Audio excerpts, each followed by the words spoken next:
The Amazon rainforest stretches across almost 2,000 square miles of southeastern Colombia. From the air, the forest looks inaccessible, unspoiled, and uninhabited. But Colombia's Amazon basin has become a production center for the country's biggest illegal export, cocaine. The telltale signs of the drug industry are the airstrips which service some of the largest cocaine processing plants in the world. When Colombian police raided the area, they discovered a modern, self-contained complex capable of producing several tons of cocaine a week. They also found tons of the drug already processed and ready for export. This raid yielded about 6,500 kilograms of processed cocaine, worth well over $1 billion. The discovery of the operation was the Colombian authorities' biggest coup yet in their battle to control the cocaine trade. The complex was completely self-sufficient, with surprisingly well-equipped living quarters for its workers. The drug manufacturers had put a considerable amount of work into their base, as well as shipping in the equipment needed to refine the drugs. They even used a nearby river to pump in supplies of fresh water. The brains behind the operation were said to be Colombia's wealthy drugs mafia. None of the top men were caught in the raid. They had left just in time, forced to abandon a plane camouflaged amidst the trees. The police also found evidence of something they had suspected for some time, but had not been able to prove. Uniforms and guns, apparently belonging to one of Colombia's rebel organizations, indicating that they too were involved in the multi-million-dollar narcotics trade.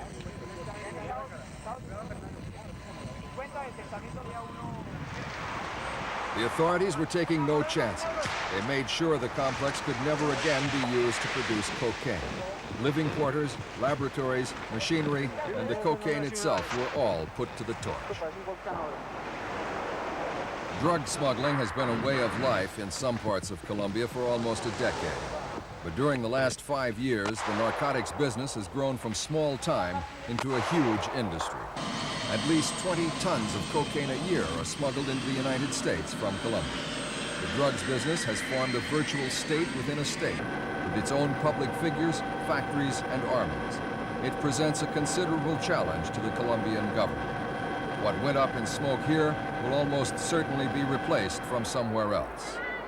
President Bentancur is the first Colombian president to attempt a crackdown on the country's drugs mafia. A popular figure at home, his election 2 years ago injected new life into Colombia's ailing democracy, which had been threatened by repression, financial scandals, and organized crime. Bentancur said he wanted to govern without repressive means and wanted to give Colombia peace after years of conflict between the government and the country's rebel movements. He became the first Latin American president to persuade some rebels to sign peace treaties. In return, he's pledged to carry out social and economic reforms. It's a bold gamble that may pay off if Colombia can find the money to carry out the programs. Thanks to its coffee exports, Colombia has managed to keep its head above water, steering clear of the hyperinflation and debt crises that have befallen some of its neighbors. Some experts say cocaine, not coffee, is Colombia's biggest export earner, contributing as much as 25% of the country's overseas earnings. The sheer size of the drugs industry tends to distort the economy. Nearly 2,000 businesses in different cities are thought to be controlled by drug interests, giving it incredible power within Colombia. The government's crackdown on the drugs industry has considerably lowered the country's reserves, while the pressures of global recession and high interest rates are also taking their toll, and the debt crisis in Latin America means loans are difficult to get. If President Bentancur is to continue to fight the drugs racketeers and carry out the reforms he's promised to the rebels, he has to find the funds. It took 18 months of tough negotiations before peace agreements were signed with 4 of Colombia's rebel movements this year. The oldest and biggest rebel group, the Colombian Armed Revolutionary Forces, signed a 1-year ceasefire agreement in May. 3 more, including the M19 nationalist guerrillas, followed suit in August. The shaky ceasefires are holding, but only barely. There's an additional complication. The drugs bosses supply some rebels with weapons and money in return for protection. They've threatened to jeopardize the ceasefire by supplying the guerrillas with still more arms if the government continues its crackdown on cocaine. Recently, Colombia began setting up drug rehabilitation centers like this after discovering it has a drug problem of its own with bazuco, a cheap and extremely dangerous form of semi-processed cocaine. Justice Minister Lara Bonilla was the man President Bentancur put in charge of Colombia's war on the drug dealers. Widespread investigation into the cocaine industry resulted in 400 judges being accused of handling narcotics cases improperly and removed from office. More than 200 members of the police force were accused of accepting bribes and also dismissed. He made it clear to the nation that the drug trade had to be stamped out.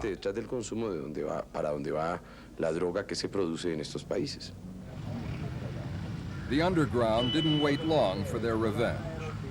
Only months after his inauguration, Bonilla was ambushed and murdered. One of his assassins was killed when his motorbike crashed during his attempt to escape. The second man confessed that he had been paid $21,000 to carry out the killing by someone from Medellin, Colombia's narcotics center. Following the assassination, President Bentancur declared a nationwide state of emergency and announced he was stepping up the drugs war. He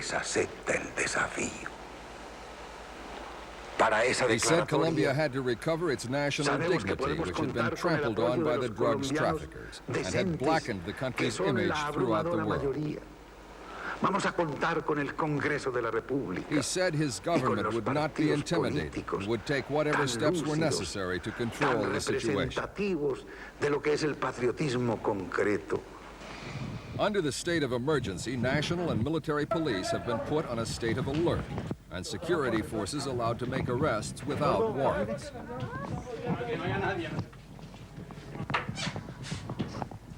Several raids have been made on racketeers' homes and estates, and hundreds of people detained.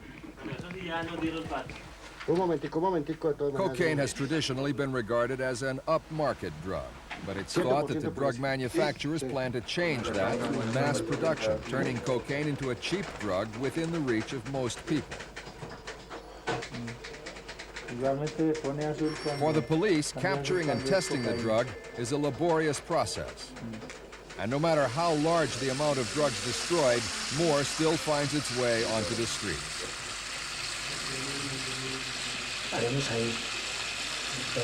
The drug smuggling operation is highly organized, and there are plenty of people prepared to risk imprisonment for the large amounts of money offered by the dealers. Some will even go through the uncomfortable process of swallowing plastic bags filled with narcotics, something that can end in death if the bags burst. Despite the government's many arrests, the top drug racketeers have not been caught. One of the ringleaders is thought to be a member of the Colombian Congress, Pablo Escobar, one of the richest men in the world, and a prime suspect in the assassination of Justice Minister Bonilla. Escobar is rumored to be hiding out in Australia.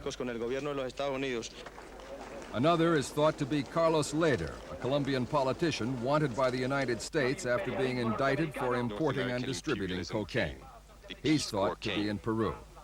The crackdown has failed to catch the top men, but John Phelps, head of the U.S. Drug Enforcement Agency in Colombia, thinks it's had some success. You can claim impact and partial success. I don't know that you can ever claim success until the problem is completely resolved or eliminated, and it certainly hasn't been in this case.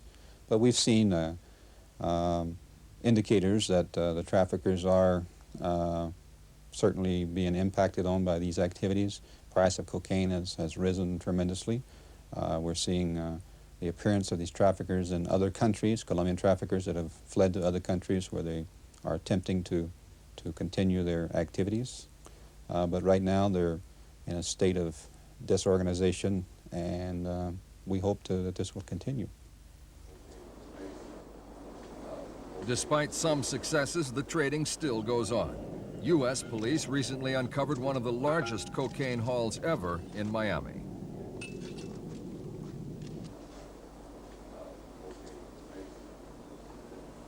While a lucrative market exists, the drugs manufacturers will continue to make a fortune.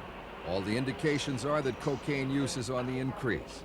Bonilla's assassination suggests the drug barons are not going to let their multi-million-dollar business be destroyed. But Bentancur, too, has proved determined. It's not just the misery and death accompanying drugs he wants to remove. The stability and peace of the country partly depends on his success against the cocaine trade.